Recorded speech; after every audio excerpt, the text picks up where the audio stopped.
ఇక్కడే అయిపోయింది, పడిపోయాడు. ఇక సౌలు గారు పడిపోయాడు. అక్కడ అంటున్న మాట, దావీదు మీద విషపు చూపు చూశాడంట సౌలు గారు.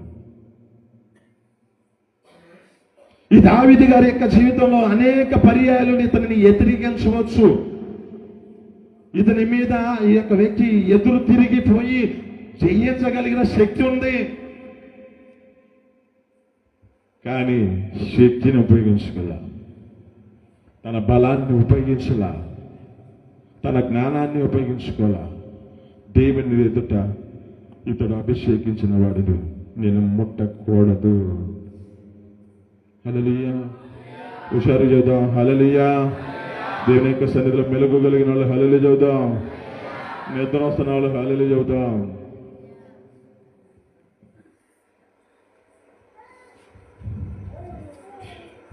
అన్న మాటలు బట్టి దావీదు యొక్క జీవితంలో అపకారం చేసే వ్యక్తులు కూడా ఉపకారం చేసే వ్యక్తిగా కనబడుతున్నాడు దావీదు. ఎన్నో పర్యాయాలు అతని దగ్గర తీసుకుని ఇతని ఇసిరేస్తూ ఉన్నాడు దావీదుకి, ఎన్నో పర్యాయాలు. కానీ ఇతను ఏదో ఒక విధం చేత తప్పించుకొని పారిపోతున్న పరిస్థితే. ఒకనాన్న తిరిగి ఆ వ్యక్తి దొరికాడు. దొరికిన అప్పుడు అంటున్నమాట అదే, నేను ఇతడు అభిషేకించబడ్డాడు, దేవుని చేత అభిషేకించబడిన వాడిని నేను ముట్టకూడదు అని అక్కడ అతనికి ఆ వస్త్రము కొంచెం కోసుకొని అక్కడ ఉన్న బుడ్డిని తీసుకొని వెళ్ళిపోయాడు.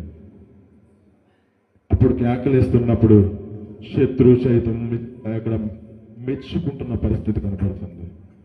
అయ్యా, నేను నీకు అపకారం చేసిన, నువ్వు నాకు ఉపకారం చేస్తున్నావు అని సౌలు గారు కేకలేస్తున్నాడు దావీదు గారి గురించి.